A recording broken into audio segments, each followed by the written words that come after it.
nikah di usia berapa ya Kak Loli? 20 tahun. Nah, tapi kita berdua harus bertanggung jawab terhadap pilihan hidup yang sudah kita buat. Yuk sharing podcast. Halo teman-teman, kembali lagi di Yuk Sharing Podcast. Nah teman-teman, di episode kali ini kita kedatangan lagi tamu istimewa teman-teman. Nah, di samping kita sudah ada Kakak Loli. Halo Kakak Loli. Hai. Nah Kakak Loli, apa kabar nih hari ini? Puji Tuhan baik. Wow, luar biasa, puji Tuhan. Di tengah pandemi yang seperti sekarang ini, kita harus tetap jaga kesehatan ya Kakak Loli. Nah teman-teman, pasti teman-teman di luar sana bertanya-tanya kenapa bisa ada Kakak Loli di episode kali ini. Nah hari ini kita ingin bicara soal nikah muda. Dan kebetulan sekali Kakak Loli ini merupakan ibu muda yang sudah mempunyai 2 anak. Nah Kakak Loli juga baru habis melahirkan anak keduanya. Tapi teman-teman bisa lihat kan Kakak Loli makin hari makin fresh. Oke teman-teman, nah, bicara soal nikah muda, Kakak Loli itu nikah di usia berapa ya Kak Loli? 20 tahun. 20 tahun, wow. Sangat muda ya.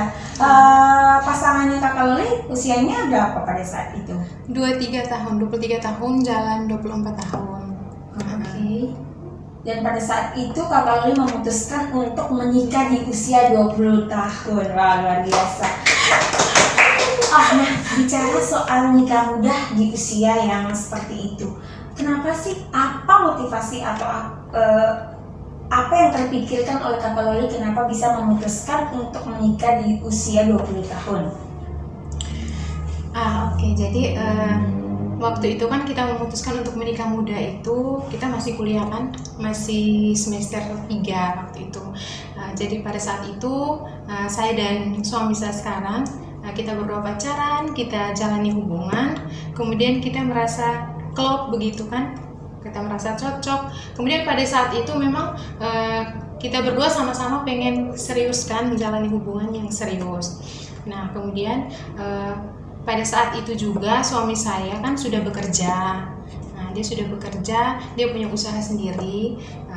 Jadi pada saat itu kita memutuskan untuk menikah muda. Nah sebelum kita memutuskan untuk menikah muda, kita berdua ini punya komitmen bahwa oke, kita memutuskan untuk menikah muda. Tapi kita berdua harus bertanggung jawab terhadap pilihan hidup yang sudah kita buat. Jadi apapun konsekuensinya nanti ya harus kita terima. Jadi makanya kita memilih untuk mengasuh anak sendiri kan, Jen tahu juga kan. Nah, jadi pada saat itu suami sudah punya kerjaan, sudah punya penghasilan sendiri, jadi dari segi finansialnya sudah oke kan. Terus kami berdua juga sudah punya komitmen untuk sama-sama serius jalan hubungan, kemudian sudah nyaman satu sama lain. Ya sudah, tunggu apa lagi? Langsung Kita memutuskan gaskan untuk menikah. Wow. Iya. Oke, nah dari cerita Kakak Loli nih, Kakak Loli memutuskan untuk menikah muda dan memang Kakak Loli memperhatikan hal-hal seperti yang pertama, teman-teman harus siap secara finansial, kemudian mental, kemudian juga komitmen. Nah menurut Kakak Loli dari 3 poin yang Kakak Loli waktu itu pada saat itu sampai memutuskan nikah muda memang sangat memperhatikan tentang hal-hal ini ya Kakak Loli. Nah teman-teman, kita perlu tahu nih, teman-teman di luar juga perlu tahu di Kakak Loli. Waktu pada saat Kakak Loli memutuskan untuk menikah muda, bagaimana? Yang pertama adalah tanggapan orang tua atau keluarga dari kedua belah pihak, dari keluarganya Kakak Loli maupun keluarga dari suami. Itu seperti apa Kakak Loli? Oke baik. Jadi pada saat saya memutuskan untuk menikah muda, terus ketika saya menyampaikan maksud saya kepada kedua orang tua saya, bapak saya, beliau bilang begini. Kamu sudah dewasa, kamu sudah tahu baik buruknya, apa yang terbaik untuk kamu ke depannya. Jadi bapak bilang, oke Loli, kalau Loli memutuskan untuk menikah muda, silahkan. Yang terpenting harus bisa bertanggung jawab dengan keputusan yang dibuat dan tidak boleh menyesal dengan apa yang sudah menjadi keputusan itu. Kemudian pada saat kalau untuk di keluarga suami saya fine-fine saja, karena memang suami saya itu setelah tamat SMA memang dia sudah mandiri ya, dia sudah mandiri, sudah punya penghasilan sendiri, jadi orang tuanya fine-fine saja, setuju dengan pilihan hidup yang dia buat itu. Wah, luar biasa. Jadi memang ada dukungan positif ya dari orang tua, bahwa memang orang tua memberikan dukungan itu kembali lagi kepada Kakak Loli, bahwa pada saat itu Kakak Loli di usia pada saat itu dari Bapak mengatakan bahwa sudah dewasa, harus sudah bertanggung jawab terhadap pilihannya. Luar biasa. Jadi Bapak kasih kebebasan, yang terpenting bahwa bisa bertanggung jawab terhadap pilihan itu. Kemudian kalau dari keluarga laki-laki kan, dari keluarga suami saya, mereka melihat bahwa dia sudah siap nih, sudah bisa bertanggung jawab kan terhadap kehidupan saya dan anak-anak nanti ya, seperti itu. Berangkat dari dukungan orang tua nih Kakak Loli. Nah, orang tua mendukung, tapi memang kembali lagi ke pilihan dari Kakak Loli harus bertanggung jawab. Nah, pada saat Kakak Loli memutuskan untuk menikah di usia 20 tahun, itu adalah usia masih sekolah ya Kakak Loli, masih kuliah. Nah, ada tidak di tempat kuliah mungkin minta maaf, mungkin ada teman-teman yang nyinyir gitu. Kan ada kayak misalnya kita menentukan satu pilihan yang mungkin menurut mereka ada hal yang berbeda menurut mereka pasti ada bicara, mungkin ada hal yang mungkin bisa menyakitkan, itu ada tidak pada saat itu? Ada. Terus pada saat itu tanggapannya Kak Loli bagaimana? Ya terserah ya, orang punya bebas untuk berkomentar, bebas untuk berpendapat, tapi kembali lagi ke pribadinya kita kan. Jadi kita fokus saja dengan pilihan hidup kita, fokus saja dengan tujuan hidup kita, biarkan orang-orang yang nyinyir itu melihat sendiri keseriusan kita, seperti itu kan. Wow, jadi memang kadang apa yang mereka apa yang orang-orang di luar sana mungkin membicarakan tentang keadaan Kakak Loli misalnya pada saat itu, mungkin mereka tidak tahu perjalanannya Kakak Loli seperti apa. Orang kan selalu melihat dari covernya ya, tapi mereka tidak lihat ke dalam itu seperti apa. Jadi memang pada saat itu memang banyak sekali ya Kakak Loli mungkin, banyak sekali yang menyinyir gitu. Ya betul sekali. Tapi dari situ Kakak Loli maksudnya nilai positif yang Kakak Loli dapat dari, ada tidak sih maksudnya nilai positif yang Kakak Loli dapat dari hasil apa yang dibicarakan oleh orang-orang seperti itu? Maksudnya Kakak Loli bisa melihat dari segi positif seperti apa begitu? Ya, kalau saya sih melihat bahwa masing-masing orang kan punya pendapat, punya pandangan yang berbeda. Demikian juga dengan pilihan hidup kan. Pilihan hidup masing-masing orang itu berbeda. Saya kasih contoh saja nih, saya dengan Chen kan. Nah, kita dua sekarang kan sama-sama berusia 25 tahun nih. Nah, di usia kita yang sekarang ini, saya sudah menikah dan sudah punya 2 anak kan. Nah, sedangkan Chen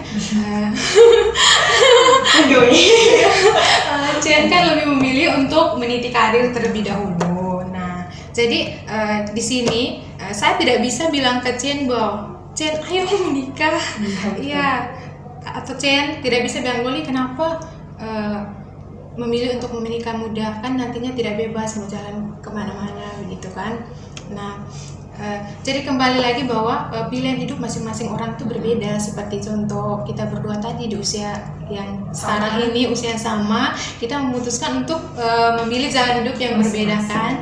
Nah, jadi intinya bahwa kita harus belajar untuk menghargai pilihan hidup orang lain tanpa menjudge dan merasa bahwa pilihan hidup kita yang paling benar. Iya, karena masing-masing orang kan punya pilihan hidup yang berbeda. Betul sekali. Jadi teman-teman di luar sana, bahwa kalau misalnya kita menentukan pilihan hidup ya Kakak Loli, menentukan pilihan hidup kita, belum tentu apa yang kita tidak bisa menjudge pilihan hidup orang lain itu adalah pilihan hidup yang salah, sedangkan pilihan hidupnya kita itu adalah pilihan hidup yang benar. Jadi stop membanding-bandingkan hidup saya dengan hidupmu ya.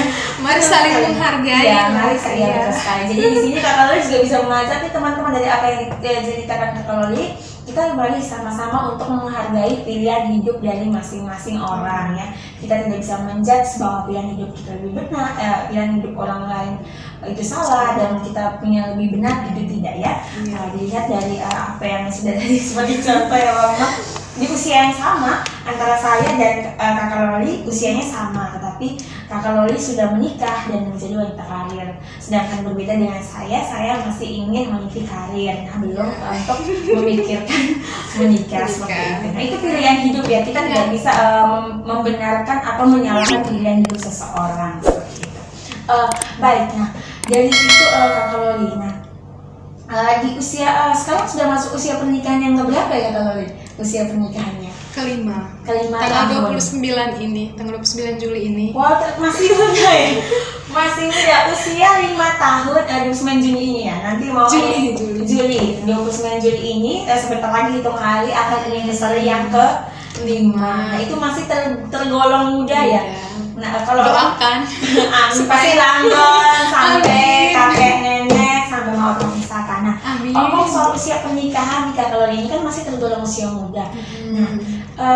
Orang banyak di luar sana tuh mengatakan bahwa usia-usia ini kan masih ada semacam usia panas-panasnya Kakak Loli. Nah, yang Kakak Loli alami selama 5 tahun berjalannya usia pernikahan Kakak Loli apa sih? Maksudnya ada suka dukanya Kakak Loli yang Kakak Loli hadapi, mungkin ada konflik ataupun apa yang Kakak Loli hadapi selama ini itu seperti apa? Suka dukanya itu seperti apa Kakak Loli? Oke, baik. Tadi kan Cian bilang bahwa usia pernikahan 5 tahun ini usia pernikahan yang masih sangat muda, dan pasti ada konflik-konflik yang terjadi di dalamnya kan. Jadi memang benar bahwa kan kita menikah ini kan kita menyatukan dua orang dengan pribadi yang berbeda, latar belakang keluarga yang berbeda, dengan pola pikir yang berbeda, kemudian kita bersatukan hidup bersama. Jadi memang butuh waktu untuk saling menyesuaikan karakter satu sama lain, untuk bisa mengerti satu sama lain, itu memang butuh waktu kan. Dan memang saya tidak munafik, memang dalam hubungan pernikahan kami juga memang ada konflik. Tapi di sini dari pengalaman saya ya, saya melihat bahwa konflik ini ada dampak positif yang bisa, ada poin positif yang bisa diambil dari konflik. Jadi sedikit share nih, ketika awal menikah saya ini kan tipikal orang yang dominan introvert kan. Jadi kalau ada apa-apa, kalau misalkan kesal sama suami atau tidak suka dengan tindakan suami, biasanya saya tuh diam.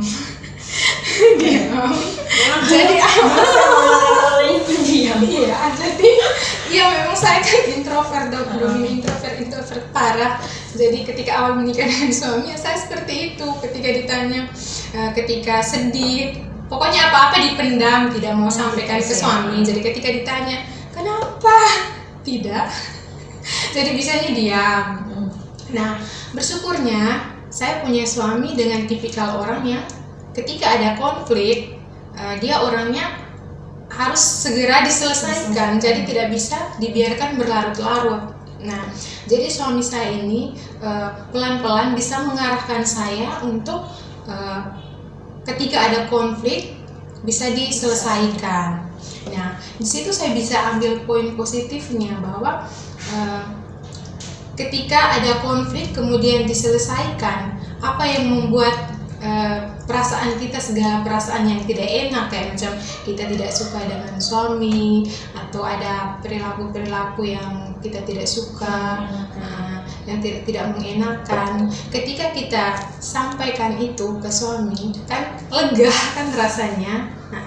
Jadi di sini komunikasi juga memang memainkan peran penting kan. Jadi suami saya dia luar biasa, dia bisa mengajak saya yang introvert, yang kalau ada apa-apa diam, kemudian bisa untuk terbuka untuk menyampaikan apa yang saya rasa gitu. Nah, jadi di sini kan ada poin plusnya bahwa saya merasa lega, kemudian suami saya ketika ada konflik kita selesaikan, kita jadi tahu kan bahwa suami saya jadi tahu, oh ternyata istri saya sukanya seperti ini. Saya juga jadi tahu, oh ternyata suami saya tidak suka kalau saya seperti ini, kayak begitu kan. Nah, jadinya ketika ada konflik dan selalu ada penyelesaian, kita jadi tahu, kita jadi lebih tahu apa yang menjadi keinginan pasangan kita. Nah, ketika sudah seperti itu kan berdampaknya ke hubungan jadi harmonis kan ya, karena kita saling terbuka satu sama lain seperti itu.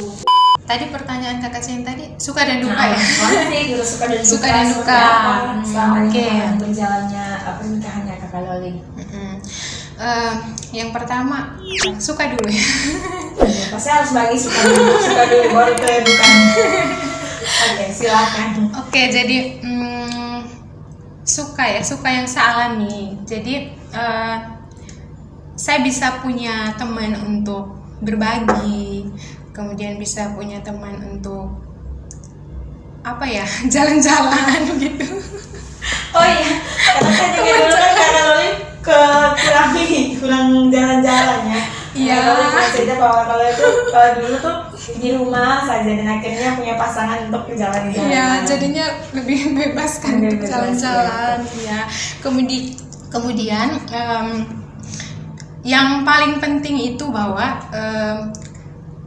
ketika saya menikah dan punya suami, saya bisa jadi diri saya sendiri. Jadi di depan suami saya itu saya bisa jadi diri saya apa adanya begitu. Jadi seburuk-buruknya saya itu suami saya tahu. Jadi dijajain. Iya, jadi itu kebahagiaan luar biasa buat saya, karena buat saya itu bahagia itu ketika kau bebas untuk menjadi dirimu sendiri tanpa mencemaskan apa yang dipikirkan orang lain tentangmu. Dan saat bersama pasangan saya menemukan itu. Jadi itu hal yang membahagiakan. Luar biasa. Kemudian hal bahagia yang berikutnya lagi. Nah, jadi kita kan sering dengar orang-orang di luar sana nih bilang, jangan menikah muda, nanti kalau menikah muda tidak bebas jalan-jalan kemana-mana, nanti masa muda kalian itu tidak bahagia begitu, tidak karena harus mengurus anak segala macam kan. Bersyukurnya saya punya suami yang membebaskan saya. Jadi kita berdua itu tipikal orang yang saling membebaskan gitu. Jadi tidak saling mengekang ya. Jadi kalau suami mau kumpul-kumpul sama teman-temannya silahkan. Saya juga begitu. Kalau mau kumpul-kumpul sama teman-teman silahkan. Jadi kita tidak saling mengekang. Tapi intinya laporan tuh. Iyalah.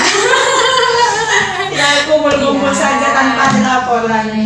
Yang penting kan komunikasi. Jadi kalau misalkan di hari Minggu itu kan libur, tidak bekerja. Jadi kalau suami pengen kumpul sama teman-teman ya silahkan. Nah, kalau di hari-hari kerja ya kita biasanya komunikasi dulu. Ada waktu tidak jam sekian, saya ada mau kumpul sama teman-teman. Kalau bisa ya kumpul-kumpul sama teman-teman. Kalau tidak bisa ya sudah pending dulu seperti itu kan. Kan anak-anak lebih penting kan. Kalau ketika saya pergi sama teman-teman ya suami yang menjaga anak-anak, begitupun sebaliknya kalau suami pergi sama teman-teman ya kita saling kerja sama lah ya. Kemudian satu lagi itu seperti yang Cien bilang tadi ya. Jadi saya itu waktu belum menikah kan ya belum menikah tidak bisa bebas jalan kemana-mana, jadi di rumah saja. Jadi ketika punya pasangan justru saya bisa bebas jalan kemana saja bersama pasangan. Jadi tinggal mau jalan ke sini sudah ayo jalan kan, orang tua tidak perlu mencemaskan lagi karena sudah ada yang menjaga saya seperti itu. Oke, tadi itu kan sukanya kakak Lolina. Dukanya itu seperti apa? Tadi sudah share banyak nih tentang sukanya. Saya juga merasa bahwa itu cerita yang buat orang yang mendengarnya juga ikut bahagia ya. Tapi ada dukanya. Nah, dukanya itu seperti apa kakak Loli di antara kakak Loli dan pasangan? Oke, baik. Jadi kalau bicara tentang duka, saya mau share satu pengalaman yang memang itu saya rasa ujian buat saya dan suami yang bisa kami lalui, yaitu ketika masa kuliah. Jadi tadi kita sudah cerita di awal bahwa saya kan menikah ketika masih kuliah di semester 3. Dan kita berdua kan sudah punya komitmen untuk mengasuh anak sendiri. Kita tinggal sendiri, mengasuh anak pun sendiri. Jadi waktu itu saya dan suami memang benar-benar harus pintar-pintar bagi waktu, karena kita sambil kuliah, sambil mengasuh anak, sambil kerja. Kemudian waktu semester akhir pas kerja skripsi itu kita juga sambil mengurus orang tua yang sakit. Iya. Nah, jadi waktu itu pas kerja skripsi, waktu itu skripsi saya kan 3 variabel. Jadi Jen tahu sendirilah kalau kerja skripsi 3 variabel bagaimana.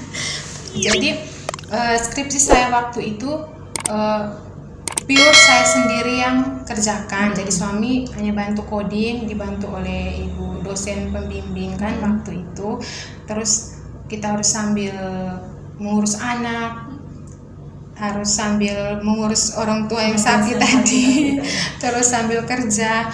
Itu benar-benar sebuah tantangan yang sangat-sangat menguji. Tapi bersyukurnya saya dan suami bisa lewati itu. Jadi kita tuh saling support. Jadi jujur saya waktu itu sempat nangis, ya kan, sebagai manusia normal kan, Jen. Bayangkan saja kuliah sambil urus anak, tadi kerja skripsi kan, kerja skripsi dari 3 variabel, terus pusing sambil kerja lagi, sambil urus orang tua yang rawat orang tua yang sakit juga kan.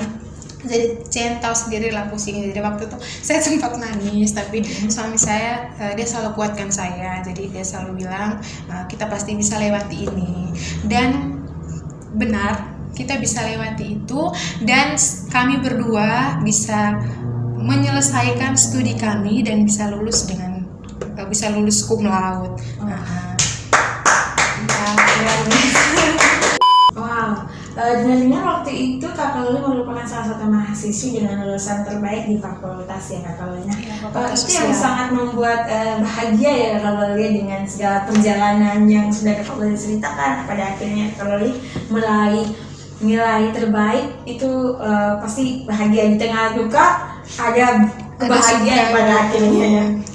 Iya sih, bahagia. Tapi yang membuat bangga dan bahagia sesungguhnya itu adalah bahwa saya bisa melewati proses kuliah saya yang tidak mudah dengan segala duka yang tadi saya ceritakan, dan bisa menyelesaikan itu dan bisa mendapatkan hasil yang memuaskan. Jadi bisa lulus cum laude dan bisa jadi salah satu lulusan terbaik di fakultas. Jadi lulus cum laude dan bisa jadi salah satu lulusan terbaik di fakultas itu saya jadikan sebagai bonus, sebagai hadiah, reward dari Tuhan untuk saya atas perjuangan saya ya, yang tidak menyerah. Saya dan suami ya, kami berdua bisa berjuang sampai selesai. Jadi yang membuat bahagia itu prosesnya tadi, bahwa kita bisa lewat itu, kita bisa buktikan bahwa kita bisa selesai walaupun kita sambil bekerja, sambil mengurus anak, sambil kuliah, sambil mengurus orang tua, tapi kita bisa lulus dengan hasil yang memuaskan. Iya.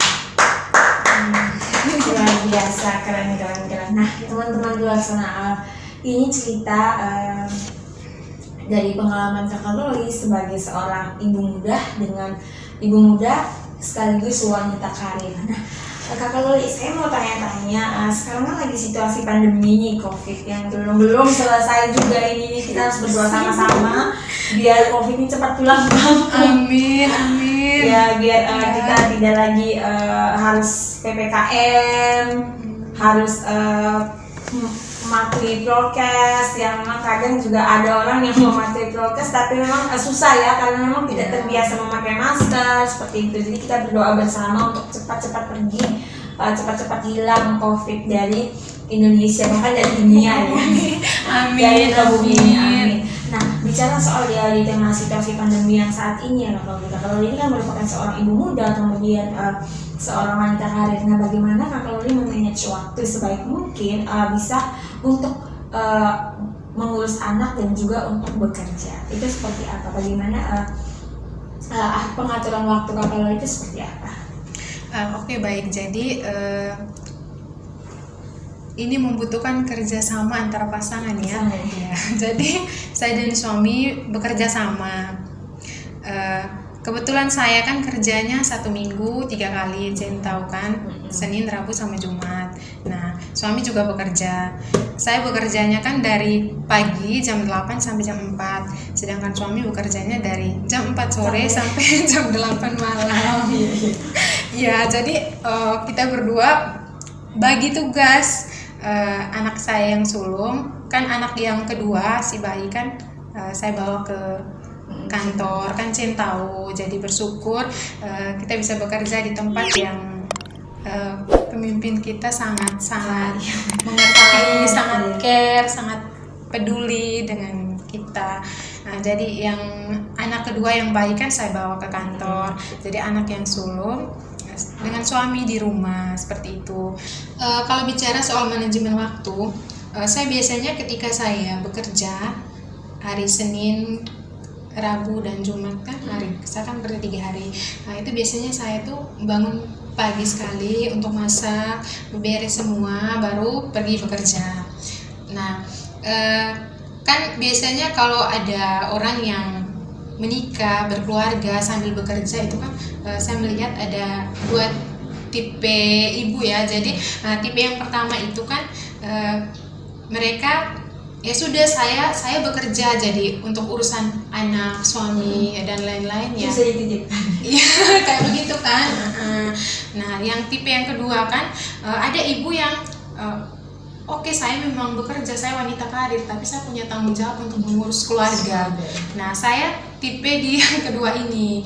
Jadi saya ketika pergi bekerja sebisa mungkin saya usahakan untuk masak, bereskan semua pekerjaan di rumah, baru saya tinggalkan rumah untuk pergi bekerja. Tapi bersyukurnya suami saya sangat pengertian. Jadi kan saya sekarang kan punya bayi, jadi kan kadang malam kan harus begadang begitu. Jadi kalau paginya saya bangun terlambat, ya sudah, biasanya suami bilang kamu kerjakan saja yang bisa kamu kerjakan, nanti sisanya suami yang bereskan, kayak begitu. Intinya kita berdua saling bekerja sama dalam mengasuh anak dan mengurus pekerjaan rumah. Kita biasanya seperti itu. Oh, keren. Luar biasa, ibu rumah tangga sekaligus ibu seorang wanita karir dan bisa membagi waktunya dengan sebaik mungkin. Jadi jalan sekaligus. Oke. Bicara soal bagi waktu nih, kadang ada tidak sih, pasti kalau awal-awalnya kan benar-benar kan, kalau ini juga kita sering sharing ya, kalau dia walaupun ini hari ini dipublish apa yang pengalamannya Kakak Loli, tapi sebelum-sebelumnya juga sharing dengan Kakak Loli. Selama ini kan yang kita tahu, bahwa yang kami tahu, saya juga tahu bahwa Kakak Loli itu masuk kerja itu 3 hari dalam seminggu. Nah, itu memang ada pertimbangannya. Sebelum itu kan full time ya, kalau full time sekali dari Senin sampai Sabtu, bahkan ada minggu juga, ada hari-hari di mana ada kegiatan. Nah, awalnya itu saya juga mendengar cerita-cerita waktu itu, pada saat itu, bahwa memang sampai akhirnya Kakak Loli memutuskan untuk memilih 3 hari ini dan kemudian disetujui oleh pemimpinmu. Itu bagaimana awalnya itu, kenapa sampai mungkin ada hal yang membuat Kakak Loli sampai berpikir bahwa saya coba berbicara, coba meminta untuk masuk kerja 1 minggu 3 kali begitu. Apa sih yang terpikirkan di benak Kakak Loli sampai pada akhirnya Kakak Loli memutuskan untuk masuk waktu untuk 3 hari dalam seminggu? Jadi waktu itu ketika saya memutuskan untuk memilih bekerja 1 minggu 3 kali, ya saya minta ke pimpinan kita waktu itu kan waktu itu masih dengan anak pertama. Nah, jadi Chen bisa bayangkan saja kalau misalkan suami saya pulang kerja malam jam 8, kadang jam 8 lewat, kita tidak tahu kan kerjaan. Ketika suami saya pulang, kalau saya dan anak saya belum tidur, ya syukur ya, kami masih bisa ada quality time, ada waktu bersama. Tapi kalau suami saya pulang kan sudah tertidur, esok paginya ya seperti itu lagi ya. Jadi waktu itu yang terpikirkan di benak saya bahwa kalau seperti ini saya tidak bisa punya waktu dengan keluarga, karena buat saya keluarga itu kan nomor 1, keluarga itu yang terpenting lah ya. Jadi saya mencoba untuk komunikasi dengan pimpinan kita, dan saya sangat bersyukur bekerja di sini karena beliau sangat sangat mengerti dengan keadaan kita, sangat care dengan kita kan. Jadi beliau memutuskan untuk saya bekerja 1 minggu 3 kali, sehingga hari Senin, Rabu, dan Jumat saya di kantor bekerja di sini. Hari Selasa, Kamis, dan Sabtu saya bisa ada waktu dengan keluarga. Ya, jadi bisa berimbangkan antara kerja dan keluarga. Jadi seperti itu. Oh, luar biasa. Jadi memang pada dasarnya itu kita harus tetap memperhatikan komunikasi ya. Ketika kita membangun komunikasi yang baik, pasti kita mendapatkan perhatian juga yang baik dan dimengerti juga. Intinya kita mau terbuka untuk menyampaikan kondisi situasi yang kita alami. Apalagi di tengah pandemi ini ya. Situasi yang benar-benar yang mengharuskan kita untuk maksudnya melakukan atau bertindak atau menjalankan sesuatu itu benar-benar harus diperhatikan. Oke. Kakak Loli bicara soal itu nih, Kakak Loli, apa sih motivasi dari cerita pengalaman yang tadi yang Kakak Loli sudah share, dan Kakak Loli berharap bahwa semuanya bisa mendengar, kemudian mungkin ada nilai-nilai positif yang Kakak Loli share itu bisa menjadi pembelajaran untuk teman-teman di luar sana mungkin. Nah, yang motivasi yang bisa Kakak Loli berikan untuk teman-teman di luar sana yang mungkin sudah menikah muda ya, sama seperti Kakak Loli kan, yang orang tahu di luar sana bahwa orang yang menikah muda itu tuh pernikahannya itu tidak semulus yang seperti dibayangkan. Maksudnya memang orang terkadang kan orang melihat covernya saja yang seperti sudah diceritakan, bahwa kalau misalnya kita yang kayak melihat orang yang menikah di usia muda mungkin menilainya bahwa ada hal yang kayak tidak mulus saja itu yang menjalani pernikahan muda. Tapi dari ceritanya Kakak Loli bahwa suka dukanya, kemudian ada komitmen yang diambil, komitmen yang dibuat, kemudian ada komunikasi yang baik antara suami dan istri, dan itu menjadikan suatu yang hubungan yang harmonis ya. Itu bisa dibilang nilai positif untuk pernikahan di usia muda. Kan antara pernikahan di usia muda dan usia media atau usia dewasa mungkin. Jadi kan ada beda-beda tuh.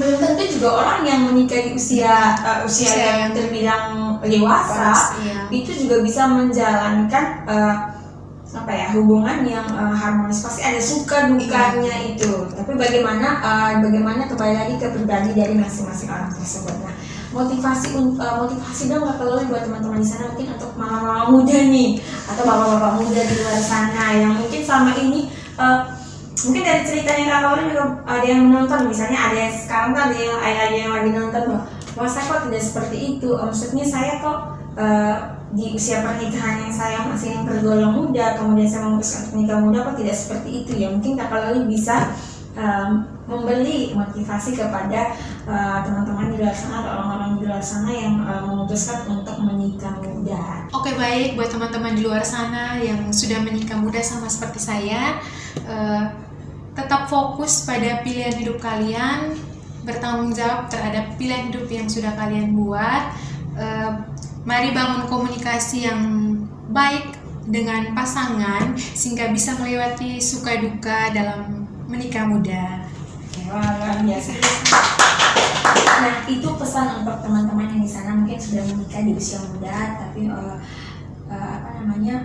banyak hal yang mungkin ada konflik-konflik yang belum bisa untuk terselesaikan. Itu yang pesan yang pertama, itu saling komunikasi ya. Intinya pada antara pasangan itu terbuka. Jadi kita belajar dari pengalamannya Kakak Loli dari yang introvert, kemudian jadi seorang yang terbuka terhadap pasangan, tapi memang itu maksudnya itu perjalanan yang membutuhkan perjalanan yang panjang pada akhirnya sampai bisa untuk menjadi diri sendiri. Paling cerewet sekarang.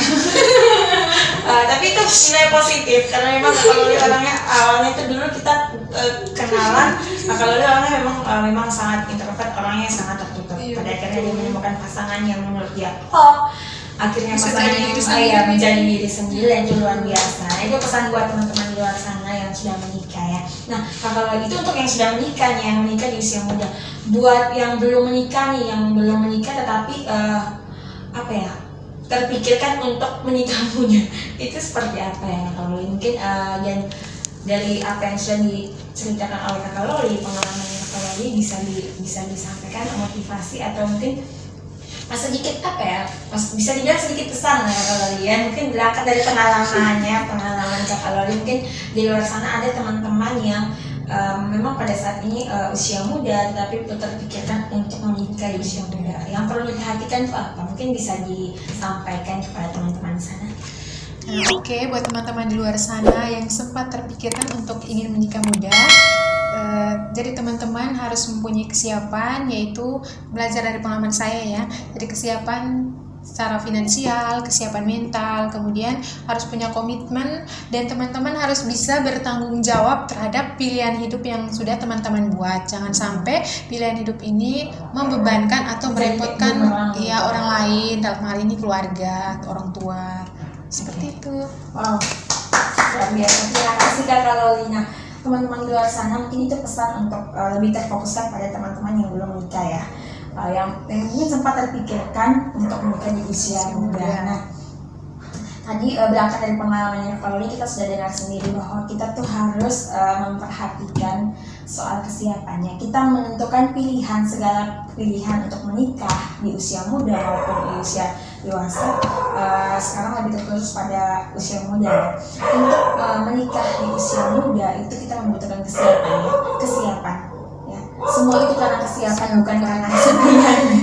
Jadi kesiapan itu ada menyangkut beberapa hal teman-teman. Jadi untuk kesiapan itu dari apa yang sudah Kakak Loli share, kita bisa memperhatikan juga di pilihan kita nanti, bahwa yang pertama kesiapan soal finansial. Nah, finansial, kemudian komitmen antara pasangan, kemudian yang berikut untuk komitmen antara pasangan, kemudian mental juga. Jangan sampai pilihan hidup kita atau pilihan kita menikah itu menjadi bumerang untuk kita, dan juga kita harus bertanggung jawab untuk pilihannya kita. Nah, oke. Jadi itu ya teman-teman. Jadi di sini bukan berarti kita mau untuk mengajak teman-teman untuk ayo menikah di usia muda, tidak ya teman-teman. Ini adalah sharing, adalah pengalaman dari Kakak Loli yang memang pada saat itu dia menikah di usia muda, dan memang suka dukanya orang menikah di usia muda ini sudah di-share oleh Kakak Loli, bahwa memang walaupun tidak semua yang di-share, tapi kita bisa mengambil nilai positifnya bahwa kita menentukan segala sesuatu, menentukan pilihan hidup kita, itu kita harus bertanggung jawab untuk pilihan hidup kita tidak membebani orang lain. Dan satu pesan lagi tadi bahwa kita tidak boleh menganggap bahwa pilihan orang lain itu salah dan pilihan hidup kita paling benar. Tetapi mari kita saling menghargai untuk pilihan hidup masing-masing, pilihan orang juga, dan pilihan hidup kita juga kita harus menghargai tanpa menjudge dan merasa bahwa pilihan hidup kita yang paling benar. Luar biasa. Oke, nah hari ini luar biasa ya, kita banyak cerita ya kalau memang ini juga menjadi pembelajaran buat saya, karena memang saya juga belum menikah, jadi mungkin kalau misalnya saya terpikirkan untuk menikah, bisa berangkat dari apa yang menjadi pengalaman Kakak Loli, bahwa memang kita harus memperhatikan segala sesuatunya. Kita harus bisa memang siap secara mental, finansial, dan apapun itu. Dan pada intinya bahwa kita harus bertanggung jawab untuk pilihan hidup kita masing-masing. Oke, luar biasa hari ini kita sudah banyak berbincang-bincang, dan di tengah kedinginan berbincang-bincang banyak bersama Kakak Loli. Oke, untuk akhir dari podcast hari ini, podcast episode kali ini, teman-teman di luar sana bisa teman-teman untuk merequest, atau teman-teman sendiri yang mungkin pada saat ini sedang nonton ingin men-share cerita pengalaman hidup yang bisa menginspirasi ke banyak orang, teman-teman bisa langsung saja menghubungi email kami, IG kami di description di bawah sini ya teman-teman. Di akhir dari podcast Sharepod kita pada episode kali ini, kita mau tos dulu seperti biasa teman-teman, tos prokes ya. Kali